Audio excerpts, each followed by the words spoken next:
What It Look Like TV, we are back. Thank you for joining me. Please hit that like, subscribe button, do all the things that the YouTubers ask you to do. Do that for me. And on this one, we're going to get into Steph Curry, the man, the myth, the legend, the 9-time All-Star, the 8-time All-NBA player, first team All-NBA for them 8 times, 2 times league MVP, the 4 times NBA champion, the finals MVP, the All-Star MVP. Steph Curry has won tons of awards.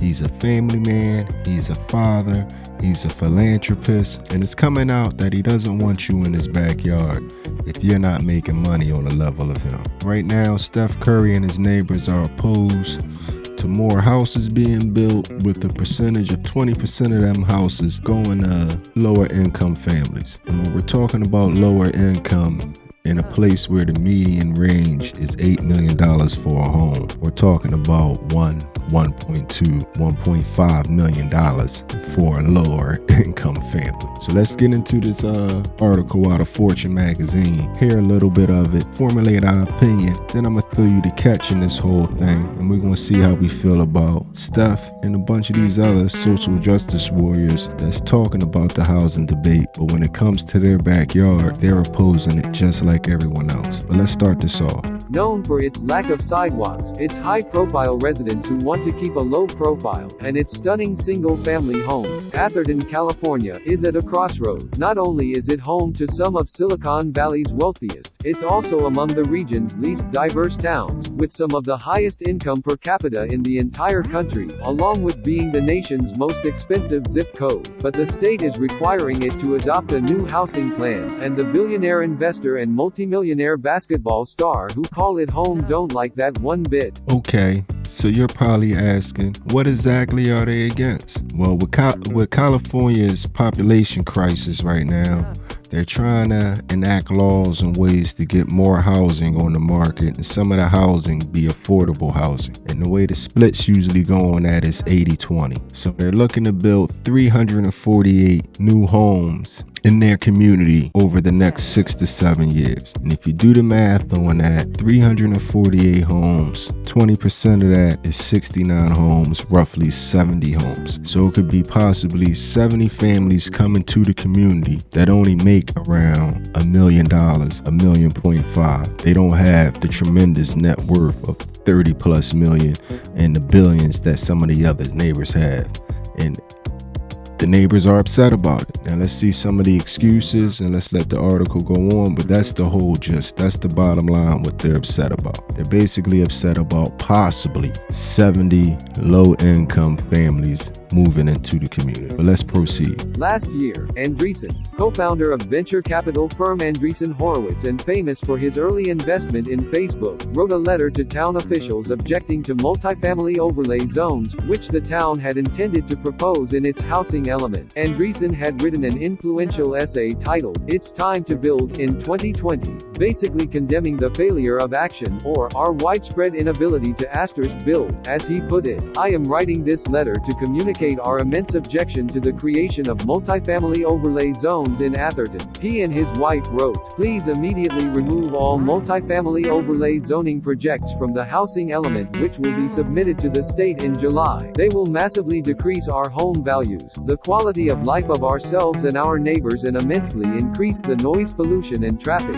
The Atlantic reported. So that guy, one of the billionaires in the area, writes a popular essay and gets lauded and applauded for his view of the housing crisis and our quote-unquote inability to get it right. But yet when it comes to his backyard, he's against it. He don't want any multi-family units. And all multi-family units are townhomes, apartments. But you know, if the median home for median price for a home is $8 million, you know darn well that they're going to be high-scale apartments. They're not putting no projects out here in the middle of nowhere. This is just the fear that these people have of the common folk while trying to tell the general public that they are the common folk.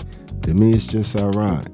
But let's see where Steph Curry joins this story. This year, Andreessen was joined by one of his neighbors, Golden State Warriors star Stephen Curry and his wife, Ayesha Curry, before Atherton adopted its housing element and sent it to the state for review. It includes the rezoning of 23 Oakwood Boulevard, which is near the Curry's home, to a multifamily zoning overlay, and the property owner intends to develop into a 16-unit apartment building. 16. We hesitate to add to the "not in our backyard" literally rhetoric, but we wanted to send a note before today's meeting, Curry and his wife wrote, before they went on to make one of the classic NIMBY complaints. Safety and privacy for us and our kids continues to be our top priority and one of the biggest reasons we chose Atherton as home, local paper The Almanac reported earlier. Before the town adopted its housing element, rezoning 23 Oakwood Boulevard, the Currys asked that it be left out of the town's housing element, or in the very least, that the town build taller fencing or some sort of landscaping to protect their privacy.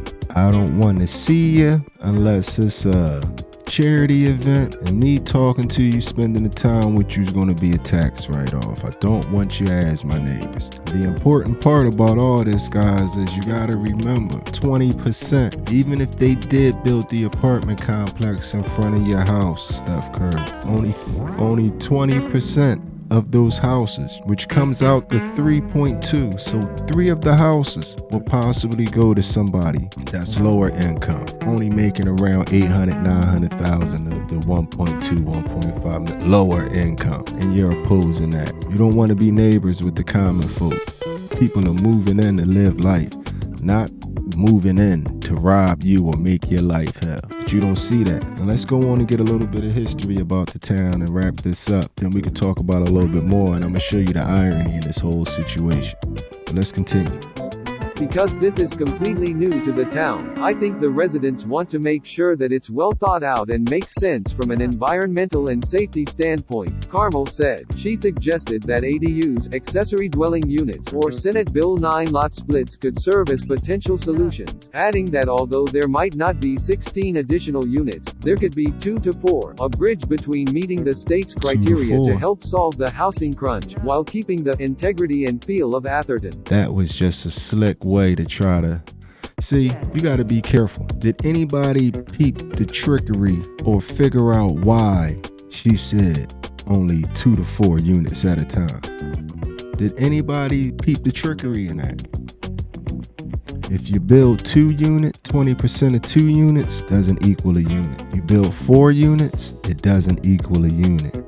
You build 5, it equals, you got to give one of those units to a lower income. You see the trickery? See how they think that they're smarter than everybody? Nah, build 2 or 4 family units. Don't build anything bigger than that. Yeah, so that way you can use the rules to butt out the responsibility for giving somebody possibly a chance. Because in a situation like that, in a community like that, that's just an opportunity and a chance for a young couple to move up. All that is the hand reached out. The average family isn't going to be able to afford to move into that community. It's going to have to be a family or a couple that's doing rather good for themselves to even be in that area. And it's one of the least diverse areas in California. But all they're doing is shooting themselves in the foot, setting themselves up. Just real fast before we get into the irony of the situation, take you over to this article real fast. And this is an article that's basically explaining about this very affluent ski town out in Colorado. This article is from yesterday about how they pretty much have to close the whole town down because there's no one to work in the town. The rich people have gone so overboard with it, and there's several other communities across the country that's going through this. They have gone so overboard with the greed and trying to push everybody out in their fear of the common person that is no common people to work the common jobs in their community. You can't get rid of all the low income housing and rezone everything and make it difficult for people to live there and then expect that you're going to have a regular community with flourishing businesses. People have to work the low budget jobs that is seeming that you despise. You're not going to send your kids to work at Starbucks, but you want a coffee in the morning. If no one can afford to live in the area, who's going to be working at the Starbucks for you? But the whole real irony, this video is dragging on, the whole real irony about this whole thing is we look at Steph Curry as a millionaire, superstar, like I ran down all his accolades. But Atherton is a town in Silicon Valley with a lot of tech millionaires, several billionaires. And what it all boils down to is, on the surface, Steph's argument sounds like, not in my backyard. But for what I'm hearing from reading the comment sections is the major reason why Steph and his neighbors is opposing this is because there's better areas that's better suited for this in other parts of the town. But those other parts of town are where the more affluent people live, so it's not going to happen. So basically in this story, Steph is the little man. And yes, he's right, it doesn't make sense, but he's caught in the catch-22. Only 1% of the town is black, Steph. So that possibility of a little bit more diversity, if I was you, I would be rooting for in a way. But because your money isn't really as long as the other people's, this is just basic politics. They gonna put it in your backyard. Your house worth $30 million. It's easier to piss you off than piss the guy off whose house is worth $120 million, or the guy whose house is worth $90 million. In this town, the house is pretty much the median income. The median house is $8 million. Steph's $30 million house, he's kind of like a middle class citizen in that town. That's the irony in the whole story. But y'all tell me how y'all feel. How would y'all feel in this situation? The town is overwhelmingly white. I believe it's 76 or something percent white. It's 13% Asian, 9% Hispanic, and 1 point some change black. They've been known for this for centuries now. Decades, about how they get fishy with the zoning laws to keep people out and to keep the town a certain way. You tell me how you feel about it. Steph comes off as a social justice warrior and he wants to give everybody a chance, except for if you're his neighbor. So y'all tell me how y'all feel about it in the comments section. We could discuss it a little bit more. I'm gonna get a little bit more info. Hit y'all in the comments section. But I appreciate everybody for stopping by, everybody for checking this video out.